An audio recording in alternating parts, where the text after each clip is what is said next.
Bienvenidos, le damos inicio a este curso de manipulación de alimentos. Me presento, mi nombre es Greti Velázquez, soy ingeniera de alimentos y tengo más de 10 años de experiencia en la industria. Vamos a ver unos temas a lo largo de esta capacitación que están encaminados a la producción de alimentos sanos y seguros. Entonces, módulo 1, que habla sobre principios básicos y buenas prácticas de manufactura y prácticas higiénicas en la manipulación de alimentos. El objetivo de esta charla es tener formación en educación sanitaria, principios básicos de buenas prácticas de manufactura y manipulación de alimentos. Comencemos entonces. En Colombia hay una serie de normas que están encaminadas a la producción de alimentos sanos y seguros. Entre ellas tenemos la Ley 9 del 79 que nos habla sobre medidas sanitarias. El capítulo 5 de esa norma habla sobre alimentos y define las buenas prácticas de manufactura. A raíz de esta ley salió el resto de normatividades que se está trabajando actualmente con la resolución 2674 del año 2013. También hay un tipo de normas que están relacionadas a esta resolución, que es la resolución 719, la cual nos habla de la clasificación de alimentos en alto, mediano y bajo riesgo. La resolución 5109, muy importante porque habla sobre el rotulado en alimentos. Tenemos el decreto 1500 que habla sobre manejo de cárnicos en la industria de alimentos, desde su producción hasta su consumo final, también incluyendo expendios de alimentos. Tenemos la resolución 333 que nos habla sobre rotulado nutricional en alimentos. Cabe mencionar, importante tener en cuenta lo que nos habla la resolución 5109 que habla sobre el rotulado, ya que nos define lo que debe contener un rótulo de todo producto. Entonces, ¿qué nos dice? Que debe tener un nombre del producto, lista de ingredientes, contenido neto, instrucciones para su conservación, lote, registro, permiso o notificación sanitaria. Si no tiene ninguno de esos tres, no se puede comercializar en el territorio nacional. Debe también fecha de vencimiento, país de origen, modo de empleo e identificación de la empresa. Entonces aquí vemos una imagen de cómo debe ser el rotulado. Lo vemos en muchos productos que vemos en el mercado. Lo importante es siempre revisar que tenga toda esa información. De lo contrario no se puede comercializar. Es muy importante la fecha de vencimiento, el lote de estos productos y por supuesto, como les dije anteriormente, registro, permiso, notificación sanitaria. Eso va a variar dependiendo del tipo de producto. Más adelante les voy a mencionar por qué. Comencemos con definiendo qué es un alimento. Un alimento es todo producto natural o artificial, elaborado o no, que al ser consumido va a aportar nutrientes al cuerpo humano. Entre ellas encontramos frutas, verduras, lácteos, cárnicos, materias primas utilizadas para la preparación de otros alimentos, bebidas no alcohólicas, gaseosas, jugos, néctares, dulces, incluyendo el chicle. El agua también se considera un alimento. Los alimentos se pueden clasificar en diferentes grupos. Entonces, a mencionar, de acuerdo a su aporte nutricional, muy importante porque el ICBF, Instituto Colombiano de Bienestar Familiar, nos definió un tren de alimentación, en el cual nos dice cómo debemos consumir estos productos y por qué son importantes para ello. En primer grupo encontramos cereales, raíces, tubérculos y plátanos que aportan calorías. Entonces toda la energía que vamos a tener o que vamos a obtener, vamos a necesitar para nuestras actividades diarias, pues la vamos a traer de estos productos. Cereales como el arroz, raíces como la yuca, como la papa y el plátano también es una fuente de calorías. Segundo grupo muy importante, hortalizas y verduras. Nos aportan minerales, vitaminas, fibras y antioxidantes. Esto nos ayuda también a prevenir enfermedades. Frutas, calorías y vitaminas, también es importante todos los días consumir por lo menos 1 o 2 porciones de fruta diaria. Carnes rojas, blancas, huevo, aportan proteína y aminoácidos esenciales. ¿Para qué nos sirve esto? Para construcción de músculos, desarrollo de conexiones nerviosas, crecimiento en los niños. Y los lácteos, por supuesto, ya todos sabemos que nos aportan calcio, que nos ayuda a fortalecer nuestro sistema óseo. También aportan vitaminas como la A, la D, la B1 y la B2. La grasa, ¿por qué es importante consumir alimentos que contengan grasa? Pues importante porque nos ayudan como aislamiento corporal. La grasa también es una reserva de energía. La idea es siempre consumir alimentos con grasa de origen vegetal. Esas de origen animal pueden ser un poquito riesgosas para nuestra salud, ya que nos pueden generar enfermedades cardiovasculares. Si, por ejemplo, queremos comer la pielecita del pollo o los gorditos de la carne, la idea es minimizar ese consumo porque también pueden ser de riesgo para nuestra salud. Lo importante es cuidarlo. Y los azúcares y dulces nos aportan calorías. Entonces, ¿por qué? También son energía, un pequeño dulcecito después del almuerzo, entre comidas, para obtener también energía. Otra clasificación importante de los alimentos de acuerdo a su tiempo de vida útil. Encontramos alimentos perecederos y no perecederos. Perecedero, aquel alimento que se deteriora rápidamente, tiene un tiempo de vida útil corto, requiere condiciones especiales para su almacenamiento, ya sea refrigeración o congelación. Alimentos como el pollo, el pescado, las carnes, los lácteos son alimentos perecederos. Muy importante que siempre los tengamos en la nevera o en el congelador si vamos a tener mucho tiempo de almacenamiento. También va a depender de las condiciones de ese producto. Alimento no perecedero tiene un tiempo de vida útil corto. No requiere estas condiciones especiales de almacenamiento, puede estar inclusive a temperatura ambiente. Cereales, granos, leguminosas secas son considerados como alimentos no perecederos. Pueden estar al ambiente en un lugar seco, fresco y bien ventilado. Otro tipo de clasificación es de acuerdo a su riesgo epidemiológico. La resolución 719 que les mencioné anteriormente nos habla o nos da un listado de todos los productos que puedan existir en el mercado.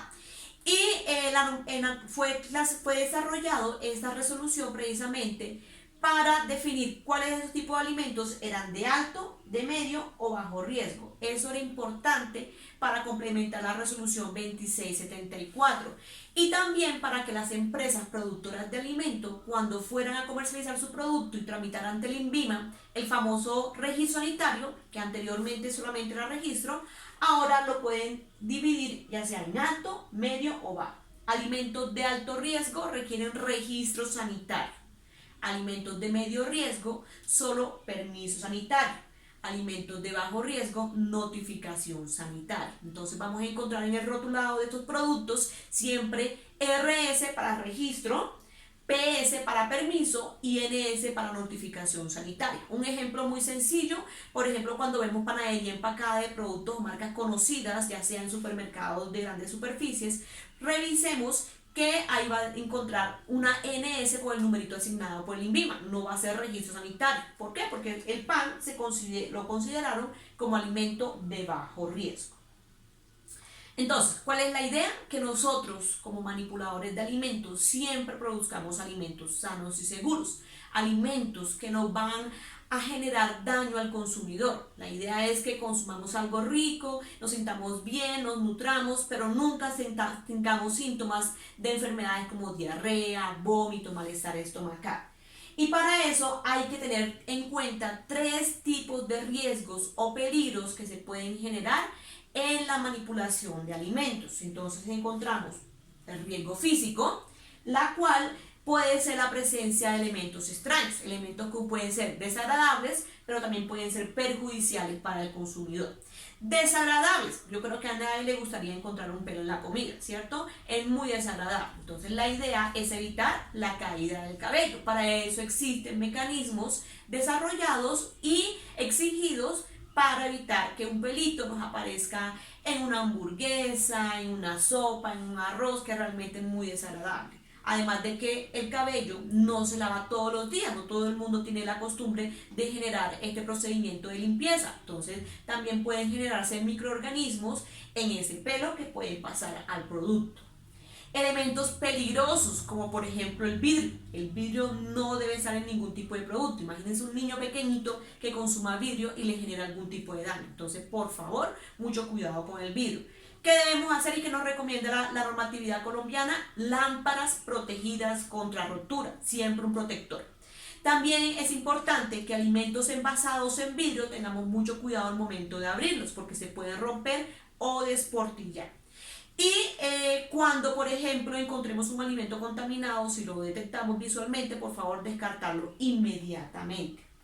Elementos como por ejemplo una presencia de una piedra, creo que a muchos les ha pasado que por ejemplo comen algo, muerden algo, sienten que se le van a romper la muela o el diente y eso genera algún daño en la salud de las personas. Entonces la idea es revisar granos, cereales, limpiarlos, lavarlos antes de su preparación y su uso. Elementos como por ejemplo la presencia de plagas.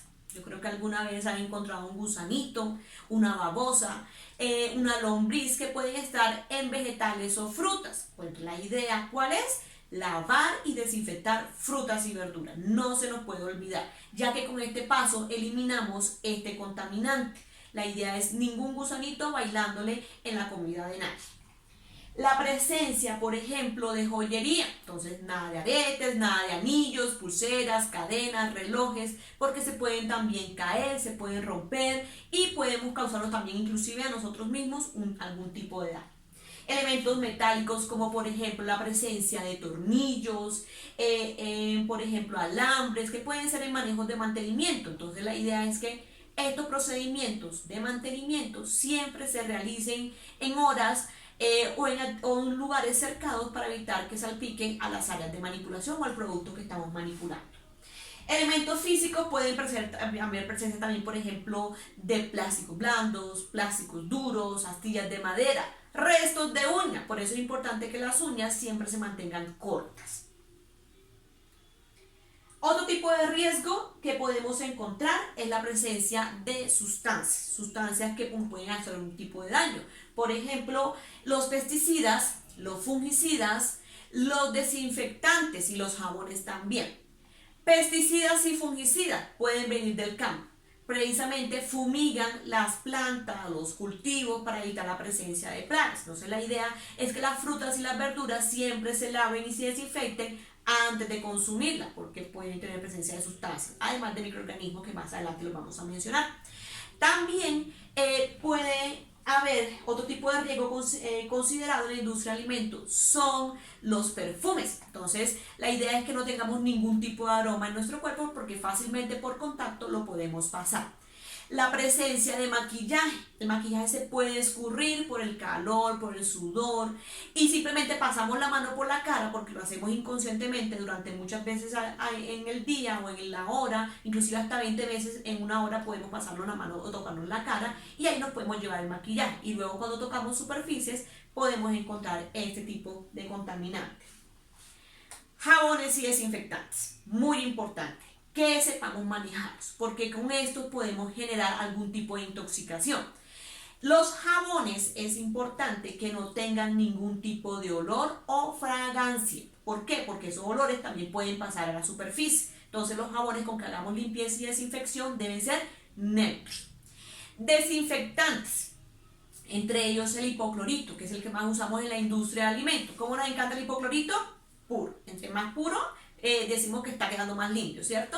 Pero esa es una concepción errónea. Los productos químicos siempre deben diluirse a una concentración específica, ya sea que venga en la ficha técnica del producto, que nos lo diga el fabricante, o en la etiqueta de ese producto. Siempre nos debe decir cómo prepararse, cómo diluirse. El hipoclorito siempre debe diluirse. Hay otros tipos de sustancias como los amonios cuaternarios, los ácidos orgánicos, todos ellos nos deben decir cómo es su método de preparación.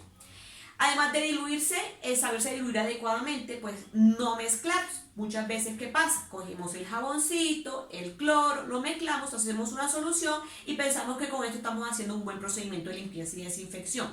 Pues resulta que cuando mezclamos las sustancias químicas y resulta que si no las conocemos podemos causar vapores o explosiones que nos pueden causar daño a nosotros inclusive o simplemente cortar el efecto del desinfectante. Entonces por eso no debemos mezclar ninguna sustancia química. Si vamos a usar primero el jabón, usamos jabón, lavamos y desinfectamos y luego retiramos y ahí sí adicionamos el desinfectante o sumergimos el alimento en la solución. No mezclar productos es muy importante.